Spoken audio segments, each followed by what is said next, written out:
Hello, everybody, and welcome to episode 22 of Cinema Rogues. Today we're talking about I Care a Lot, starring Rosamund Pike and Peter Dinklage. Do you care a lot? You know what? I care more and more for this movie the longer time goes on. Oh, okay. Yeah. Then we'll have a discussion.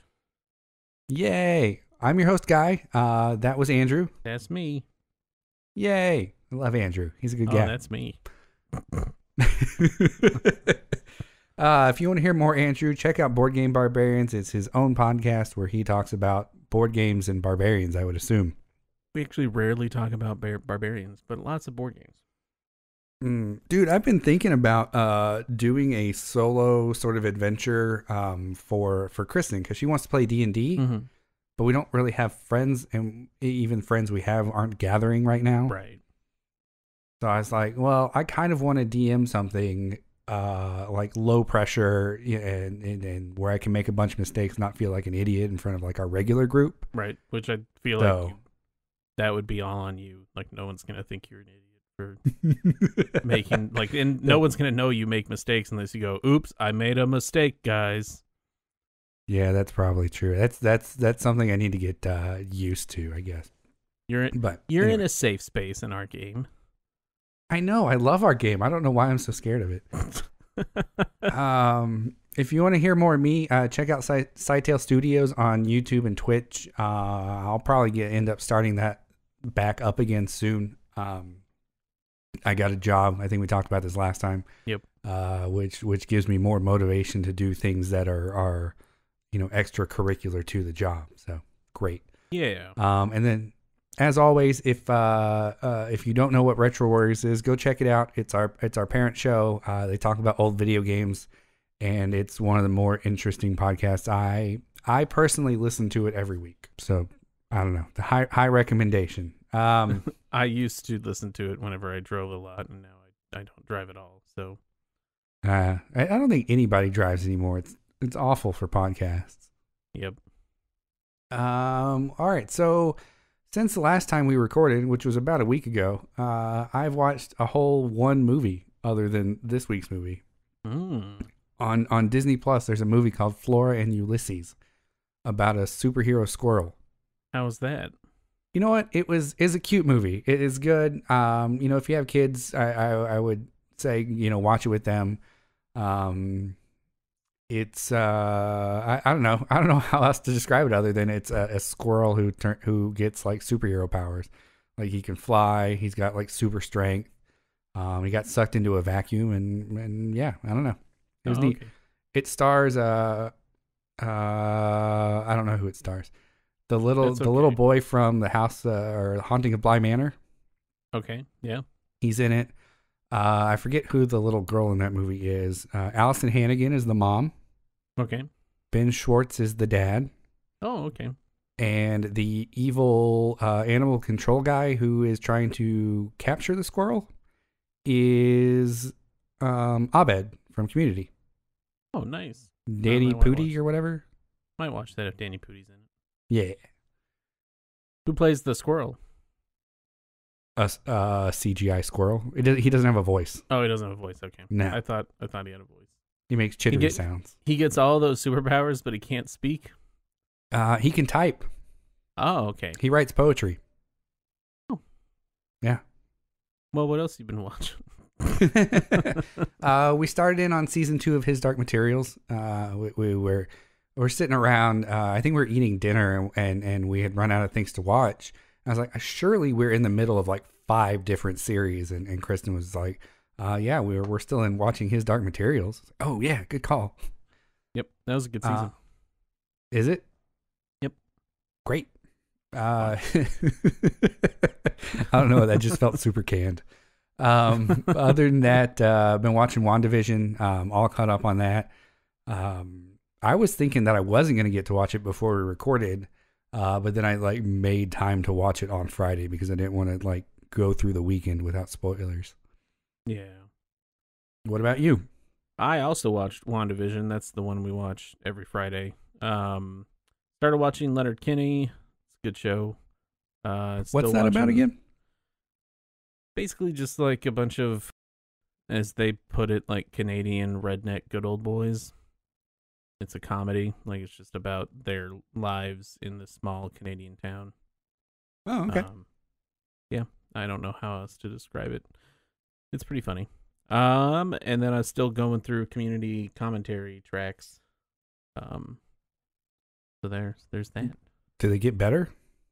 The commentary tracks? Yeah, you said last week they were kind of disappointing. Any ones with Yvette Nicole Brown in it, who plays Shirley, is pretty disappointing. She's not the most interesting to listen to, and she kills a lot of jokes. She started not doing it, she stopped fighting the jokes at this point. That's good. Which I appreciate, but she would like apparently there was just a joke first season that she's an alcoholic and she doesn't drink at all. Mm-hmm. And so someone would call her an alcoholic and she'd be like, "No, I'm not an alcoholic. I don't drink." And like they're obviously laughing and joking while they say it. So I don't know. It's getting better. The saddest moment happened today. We were watching one of the episodes, and so season 4, the gas leak year, right? When Dan Harmon was not a part of the show at all. I know of that. I have not seen that season. So I'm in season 3, and we're watching an episode, and Dan Harmon's in the commentary track, and he goes, "Next season 4, it's going to be the best season ever. It's going to be just like this episode, only every single episode. You're going to have like the best writing." And I was just like, "Oh." Was that recorded like before he was let go from the show? Yeah. Or left it or whatever it happened? I'm pretty sure that was recorded like right after the season, so it was before they finalized anything. I was thinking maybe it was like a meta joke and he recorded it like 3 years later. Maybe it could have been. I don't know. I don't honestly know when they were recorded, but they all seem to be recorded like at the end of filming or filming the show and putting it up. Makes sense to me. That's not a whole lot going on in my world. Yeah, I was getting notes together for this, and I like called Kristen into the room. Was like, "Hey, did we watch any movies last week?" She goes, "You mean other than I Care a Lot?" And I was like, "Yeah, I can't write that in my movies that I watched." I mean, you could if you wanted to. We watched I Care a Lot. That's a movie that we're doing this episode. Oh yeah, what's that one about? Oh well, it's about. We'll get into it. All right, well, let's get into some news. Wow, I don't know why I just like blanked out trying to read. Reading can be hard sometimes. It can be. Angel Manuel Soto to direct Blue Beetle film. And there have been a few versions of Blue Beetle, but this one is focusing on Mexican-American teenager Jaime Reyes. Honestly, I don't know if they're going to pronounce it Jaime or Jamie. Either way, I'm excited that it's focusing on a Mexican-American teenager version. That's pretty cool. I like the Blue Beetle, and that's the only version that I know of, so... Oh, I think great. There's like an older one that's like a white dude, but the only one I know of is... Like, the only one that I've seen a comic of, or I've got a DC deck builder game that's all... Like, anytime Blue Beetle shows up, it's that version, so... Nice. Yeah, I want to get in on that deck builder game at some point. One of these years, we'll be able to see each other. It'll be great. One day, once we all have vaccines, everyone on the planet. The screenplay on the Blue Beetle film is by a Mexican-born writer named Gareth Dunnett Alcocer. Cool. Yeah, so they've got a diverse team to write, produce, and direct and star in the movie. So I'm really excited about that. Yeah. Spider-Man 3 got its official title, dude. Yep, I'll let you say it. You can have it. Yay! Spider-Man No Way Home. Yeah. Did you see the video for it? No, I didn't. There's a video where it shows like the three of them. I don't remember their character names or the actors' names. But wow. Okay. I know. I'm completely blanking. I was like, who are they? So it's, I don't even remember the main character's actual name. Peter Parker. What? I remember Peter Parker. So it's Peter Parker, Mary Jane, and his best friend, who's not in the comics. are coming out of like the director's office, and they're like, I don't know why we're not allowed to say anything. Like, it's not like we spoil stuff all the time or anything. And then they pass like a whiteboard that has the name on it. You were looking for Tom Holland, Zendaya, and some bloke. I forgot his name. His name is some bloke. But he's like ripped now, right? Didn't he lose a bunch of weight and stuff? He definitely looked thinner. Wouldn't describe him as ripped, but you don't really see like his, like you see him kind of from like the chest up. Like he definitely looked like he had lost a lot of weight. Ned. His character's name is Ned. Yes. I know that. You did it. Yay, we did it. We did most of it. We forgot his real name. We're terrible people. It's fine. The new Superman movie is coming from J.J. Abrams, written by Ta-Nehisi Coates. It is unclear at this time who Superman is going to be, whether it's going to be Henry Cavill or they're going to do a new casting. And no word yet on story or anything. I think it's just in development, and JJ is signed on to produce. Yeah, I think Henry Cavill has always kind of been like my favorite appearance wise, the most looking like Clark Kent and Superman. Well, I know that Henry Cavill has a good range as an actor, and I would like to see him play a more I suppose optimistic version of Superman. Like the Boy Scout version from like the old cartoons. Yeah, I think he had a couple of nice scenes where he was like a friendly character and seemed emotive. Yeah. But there were few and far between in the Zack Snyder movies, and I'd like to see more of those.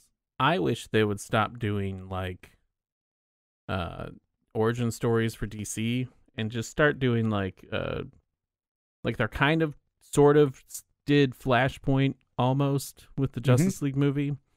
But I want to see them do stuff like just make a movie series from like the Batman Metal comics. Oh, that'd be great. Yeah. Yeah. And just like they would never do it because all those movies would be very brutal. Maybe they would. I don't know. But dude, I'm with you on the origin thing because like speaking of Spider-Man, like the Spider-Man Homecoming wasn't an origin story. It was just a story of Peter Parker being Spider-Man. Well, I don't understand. Everybody knows who Spider-Man is at this point. There's been a million origin story movies. Right, yeah. And we don't need to see Krypton blown up for the millionth time. And we already know that, Spider-Verse was basically 4 origins. 5, 6, what did we say? Oh, yeah. It was so technically good. Like 6 or 8 origin stories all in one movie. So that's like super origin story fatigue. Oh, going back to the title No Way Home, I know we're kind of jumping around, but we're talking about superheroes, so whatever. Get sucked into a different universe and can't get back home. Right. I'm wondering, it's got me thinking about plot points. We know that it's going to be a multiverse story. It comes out after Doctor Strange 2. So I wonder, how much is him getting stuck in a different universe or pulling in new characters or whatnot. I'm excited about it. That'd be great if he gets into a new universe and his old best friend is like the jock guy that bullies him. Oh man. Yep. Was it who was it? Flash Thompson in the Tobey Maguire Spider-Man movie was Joe Magliano or whatever his name is. Thought it was in the Tobey Maguire one? Yeah. Oh, like from the first movie? Mm-hmm. Yeah. That threw me off the other day. I saw like a video. I was like, oh my God. For some reason I was thinking of Eddie Brock and I'm like, no, that was what's his name? Skinny Bones. Topher Grace. Yeah, Topher Grace. Every time Topher Grace is in a movie, I'm like, hey, it's Topher Grace. How'd he get in this movie? Like, I don't dislike Topher Grace, but he's not really like the best actor. So every time I see him in something, I'm always like, good for you, man. Like, you did it. Yeah, I feel that same way about like Zach Braff, to be honest with you. Yeah, Zach Braff is also one of those, like, they both lucked out with huge TV shows. And then, like, their careers. I would say Topher Grace is probably doing better than Zach Braff as far as, like, in movies. But I feel like Zach Braff is just like not acting like on purpose, like doing other stuff.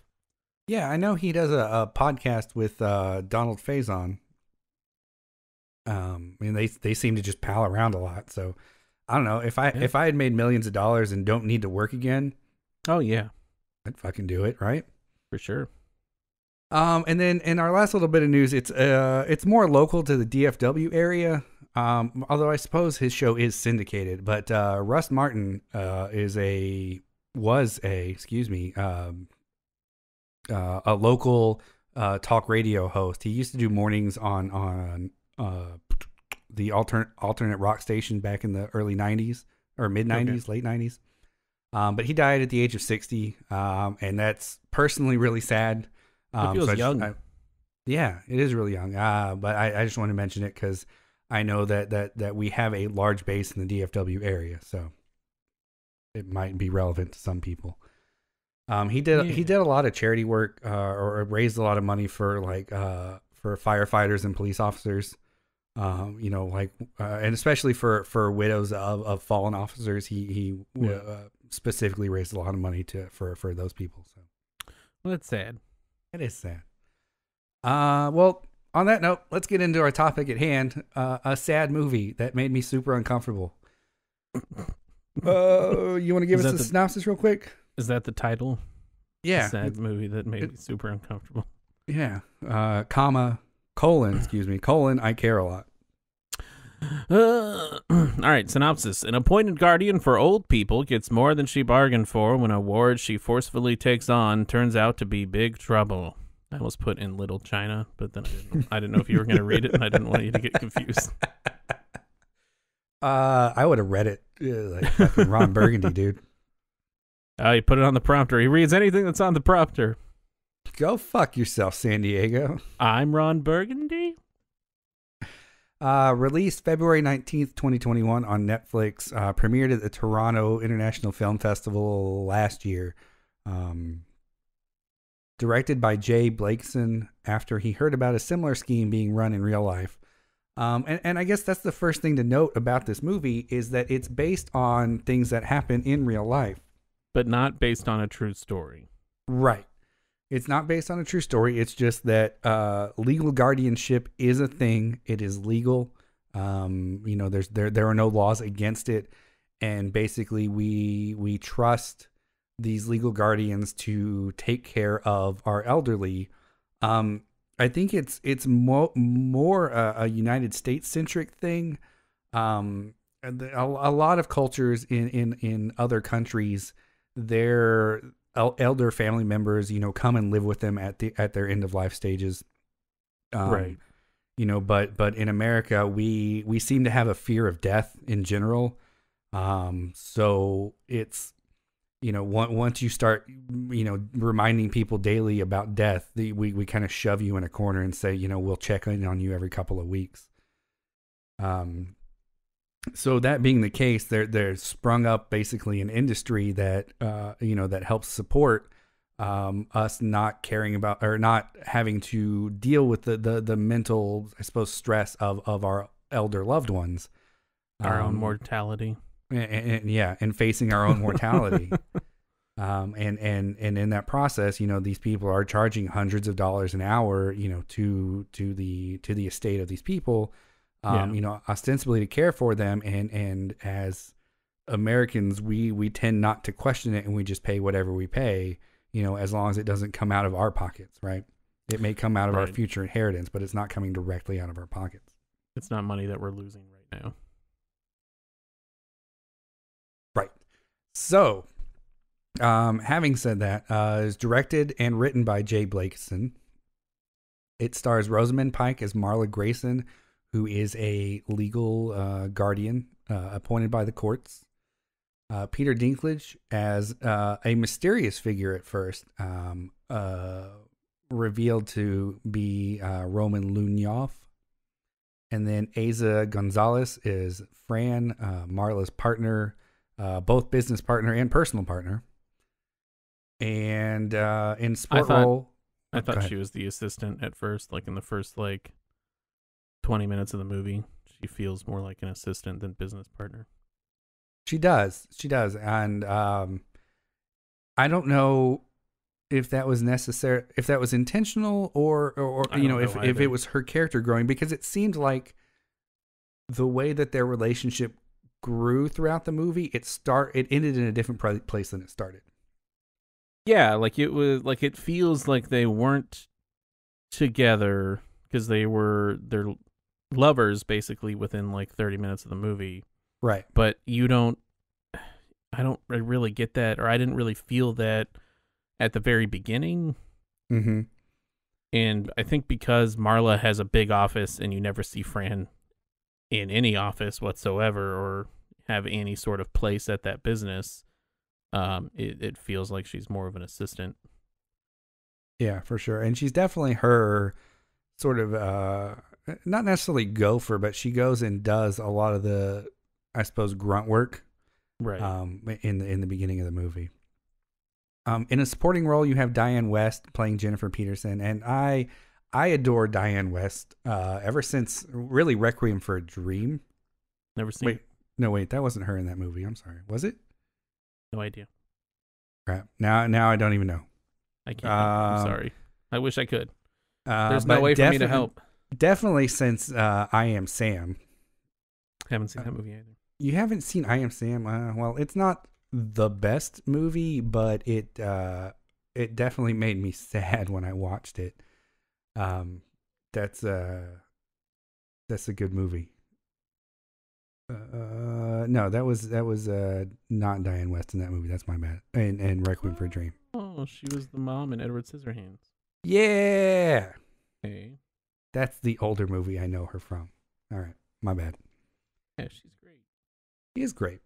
Anywho, critical is it West response or Weist? What's that?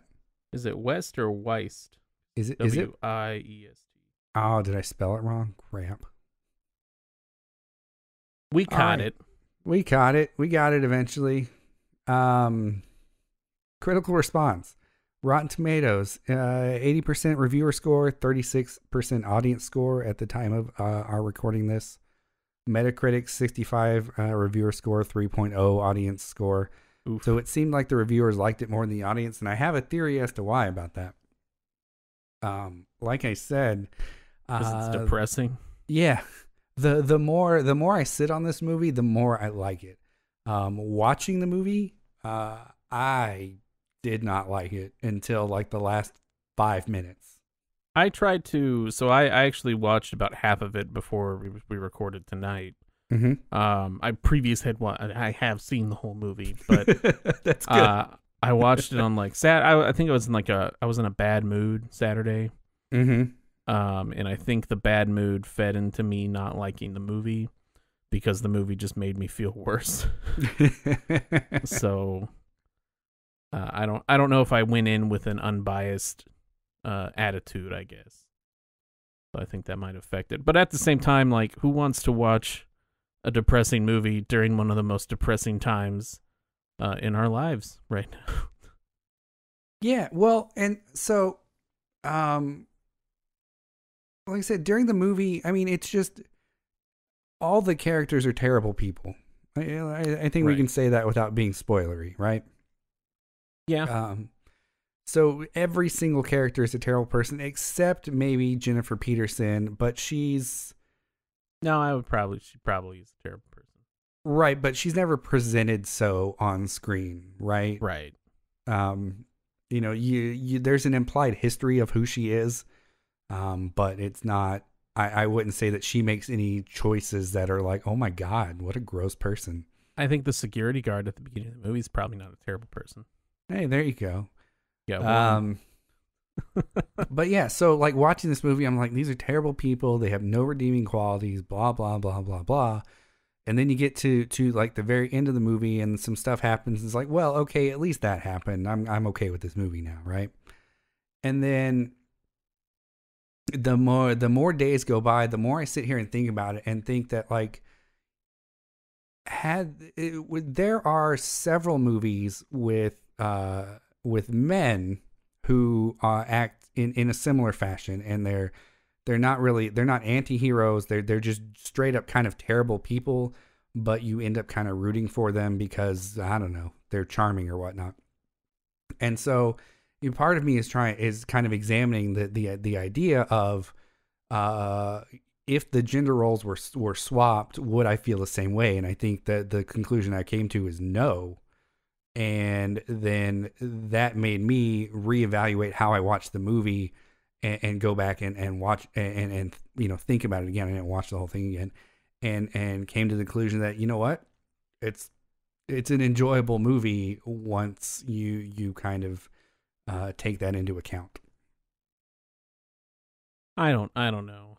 I don't know if I would feel differently about it. I'm trying to think of a movie where like there's a guy that like the main character is just is a man and is a huge piece of shit, and I liked them. But that's most of the time that's the case. It's like a movie that's more lighthearted. Like the one that comes to mind would be like Ocean's 11. You know, Danny Ocean's not a good person, but he's stealing from an ultra rich dude that owns a casino, and for some reason like the crime feels different for me from like basically stealing from old people that can't fend for themselves and forcefully taking away all of their rights feels worse. The one that pops into my head immediately is Matchstick Men, to be honest. Never saw that. That's a good Nick Cage movie. You should watch it. Okay. But I mean that's a movie about con artists who take advantage of people, and in that movie the con artists get conned, you know? Yeah. I don't like, I'm usually, because I figured that was what was going to happen. It's like, oh, like she's a piece of shit at the beginning of the movie, but maybe she has some redeeming quality that makes her likable through the rest of the movie.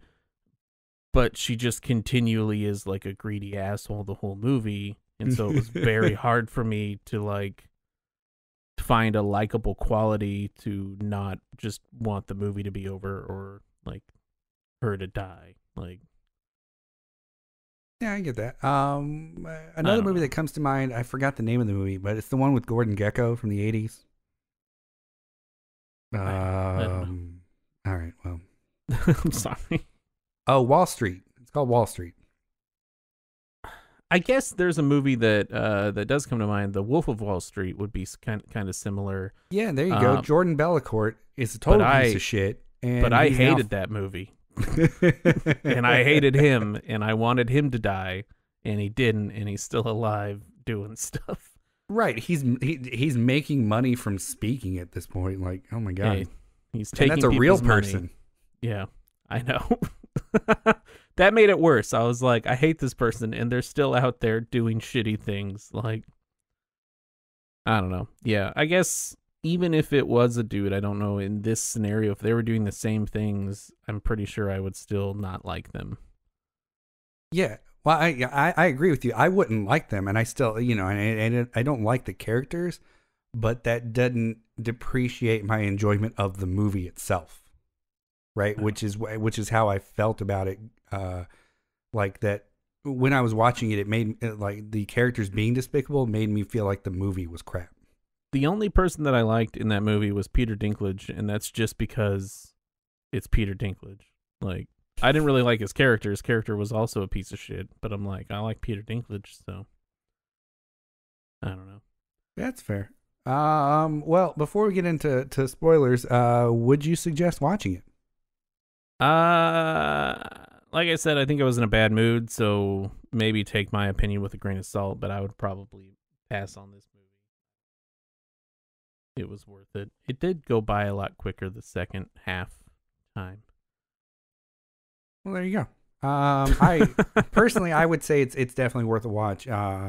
It's I will give it the caveat. It's not worth subscribing to Netflix specifically for it. Don't spend any money on it. But totally watch it. If you're looking for a strong female-led film, I think it fits the bill great. So let's get into spoilers. Spoiler zone. Spoiler zone. Bow, bow, bow. Why don't you go first this time, since you put me on the spot last time? Oh man, thanks.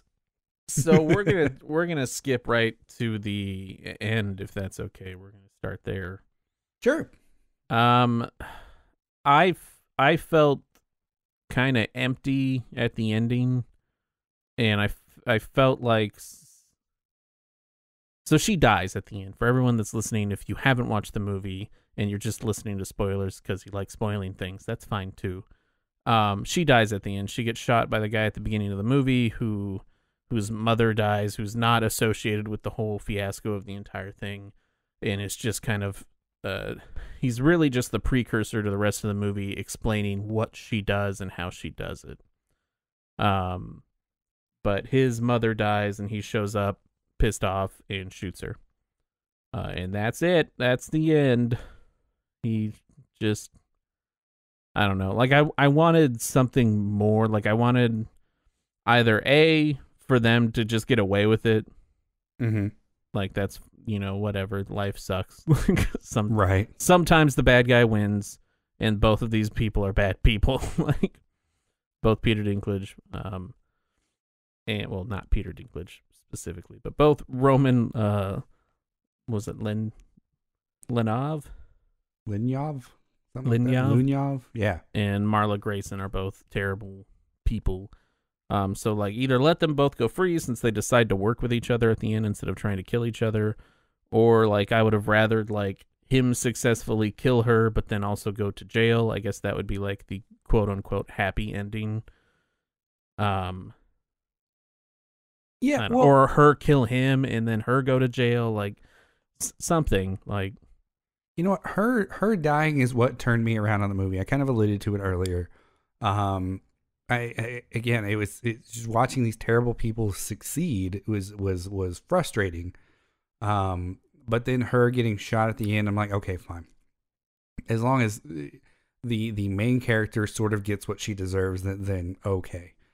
I guess, but, like, it didn't really feel like she got what she deserved. Right, because at the end of the day, Peter Dinklage's character is still, making money off of this. Yeah. Her corporation that she started and built up and now has, legions of carers is still up and running and functional, and somebody's making money off of that. Right. Their scheme didn't get stopped. It's just she personally died. Yeah. Another thing that kind of bugged me was the way that they showed that Peter Dinklage was a bad guy.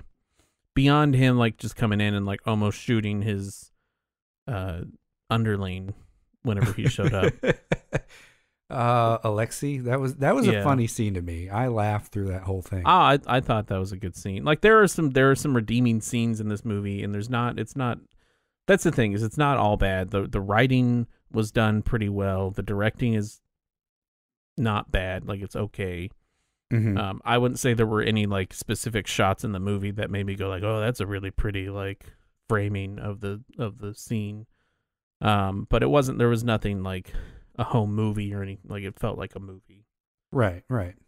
And the acting was done well. I think I said the writing was good. What I meant by that is that the dialogue was good, but the story itself just felt like it had weak points. Like, I feel like whenever they were like, oh yeah, Roman's a bad guy. See, he's a drug trafficker.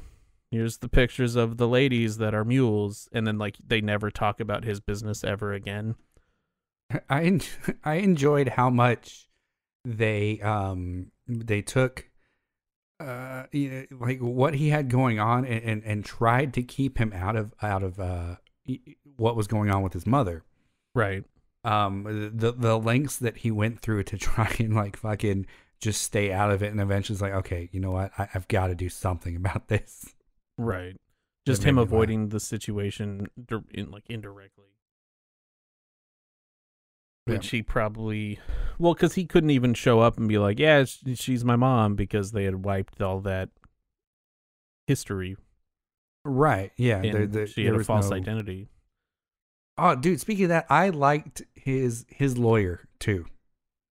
Yeah, I like the acting, or the acting, just the character. and the character, like just his general attitude. The way he came in and was just like, you know what? Let's not bullshit each other. Here's what's going on. I see what you're doing. Go ahead, rip off all these old people. It's fine. Just not this one old person. Right. It made me laugh so hard.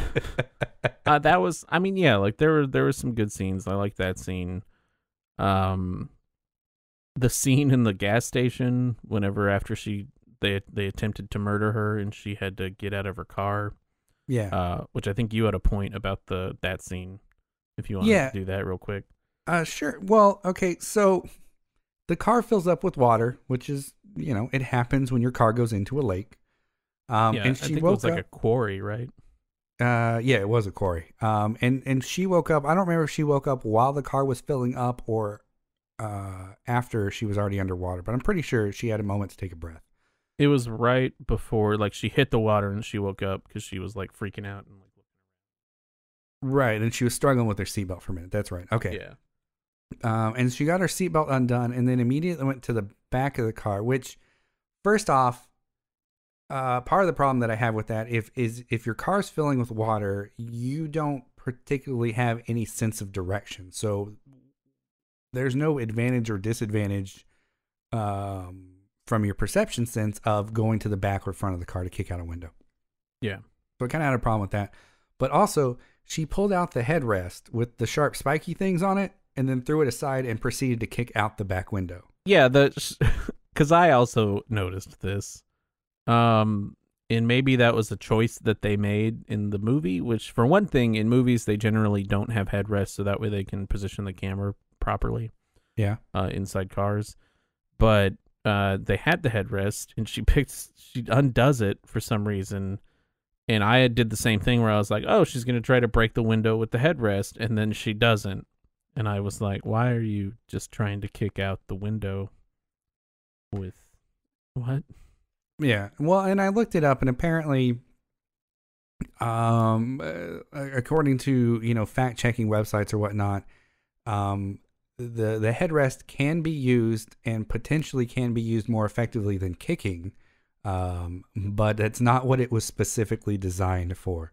So all the websites that tell you, hey, here's a neat life hack. Your headrest was designed to bust out a window in case you fall in the lake. It's not entirely true, apparently. Right. But you can do it. But back to the scene in the gas station. Yeah, so she gets out of that. She walks all the way to a gas station, and just the dude's face the entire time of like looking at her like she's crazy. Mm-hmm. Instead of trying to like assess any, like, I feel like if I was at a gas station and a woman comes in completely clothed but fully soaked, I'd be like, are you okay? Like, what happened? That's not a normal thing for somebody to do. But the way like he looked at her, it was just like so incredulous. Like, what? Like like he also that like he didn't really care. Like he felt like he looked like he just was appalled by her being there. Mm-hmm. I don't know. Maybe I was catching the wrong vibes from him. Well, and it kind of related. It was to a that. funny scene. Also, it was a funny scene. I enjoyed the limited clothes that were available for her to purchase. So she bought the giant sweatshirt. But kind of related to that, I suppose, is again, if you're listening to this and you haven't seen the movie, basically what happens is she gets kidnapped by Roman, and he tries to kind of reason with her for a minute, and then eventually she's like, he realizes that she's not going to back down, so he's like, kill her, but make it look like natural or whatever. Yeah. So in order to make it natural, they knock her out, stick a brick on her gas pedal, and then let her car go down the road. And somehow it has perfect aim through like a little like forested area, doesn't hit any trees, and goes into a lake so she can survive. So what they did is they actually put alcohol into her stomach. Oh, yeah, that's right. And they didn't do a brick. They just put her, she's knocked out, so it was just dead weight of her foot on the gas. You're right. And then I think they were just, It felt to me like they were like, whatever happens, happens. I don't know if they were actually aiming for the quarry. Yeah, well, I guess that's part of it. Like, surely they knew the quarry was there. For sure, yeah. I'm pretty sure that's kind of where they were at before, like in questioning her. And you brought up a point that I wanted to now talk about that reminds me of just how relentless she is about the amount of money that she wants. Like, even when somebody's sitting there like, I'm going to kill you, she's still like, give me $10 million. No, you don't understand. I'm going to murder you. Like, give me $10 million. Like, hey, man, she knows what she wants. She's going for it. Like, I don't know. I feel like at that point you'd be like, $9 million then? Like, maybe go down a couple notches. Like, dude, you can't show weakness when you're talking to the Russian mafia. I mean, if I'm talking to the Russian mafia, then I'm probably, dead to begin with. So, I don't know, unless they try and like kill you by blowing you up in an apartment. I had problems with that too. They left what's her name? Played by Asa there. Forgot her name already. Fran. They left Fran like unconscious in her own apartment or condo or whatever, with the gas on so that it would blow up. In a huge condo, like 3 or 4 story condo. And our main character gets there in time to turn off the gas, pull her friend out, and then as they're driving away, the apartment explodes. Maybe there was a bomb inside. We don't know. Maybe. They just needed the gas to make a larger explosion. One of those organic, natural bombs. Yeah. Yep. At this point, like, I thought they were just trying to, like, suffocate her with the gas. But even, I guess that wouldn't make sense because she definitely has signs of, like, being punched repeatedly. Right, yeah. No, they've got to, like, burn her body to make it look like an accident. Yeah, that one was a little bit fishy, too. Yeah, but again, we're diving into like the technicalities in a black satirical comedy, right? I guess I don't know. Like, it felt like it had funny moments, but at no point did I think this was a comedy. Is it supposed to be a comedy? I don't think it's supposed to be a comedy. I think it's supposed to be like a black comedy type situation where it has funny moments, but the overall like a dramedy. Yeah. But yeah, I don't know. The movie kept me off balance the whole time. Like every time I thought, oh, this is where this movie's about to go, it went in a different direction. Yeah. You had moments where you thought, oh, maybe she's going to see the light and like you talked about, ask for less money or like she's like, oh, you know what? I'm dealing with the Russian mafia. Maybe tone it down a bit. Or, it's one client. If I play this in a different way, then I can still keep all the clients that I did have, right. Things like that. And then you come to the end of it and Roman's just like, hey, you want to be partners? Like, I don't see that coming. I saw it coming during the scene, but not like while he was in the hospital. But when they're sitting next to each other, I could see it coming. Honestly, I thought she was going to sit down next to him and be like, so about that $10 million. And he'd be like, okay, fine. Yeah. I think one thing that happened was, like I said, I was kind of in a bad mood whenever I first started watching it. And it only increased my bad mood at the very beginning whenever she's like, you're a sheep and I'm a lion. And you're like, she's like talking down to the audience first thing of the movie. And I'm just like, fuck you, lady that I haven't met or don't know who you are. Like, I could see that. That immediately like made my bad mood worse because I was like, I didn't come to watch this movie to get talked down to in the first literal like minute of the movie. Maybe that was them just establishing how shitty she is to everyone else. Yeah, maybe. I mean, and it fits her character, really right. well. I was watching an interview And Rosamund Pike was talking about how Marla's backstory is that she started a vape shop. She's kind of had like a middle class, upper middle class type upbringing, and had some money and invested it into starting a vape shop when vaping became big, like in the early aughts or whatnot. Yeah. And that's how she made her initial nest egg, and eventually realized that, playing by those rules, she wasn't making much money compared to people who are pushing boundaries and things like that. And that's what got her eventually into being a licensed carer or whatever. Right. So I thought that was kind of an interesting tidbit, and it just seems to be her personality that she's, she always wants more, right? Yes. Oh, good. I'm glad you answered that. Thank you. I didn't know that. I thought it was rhetorical. It's good.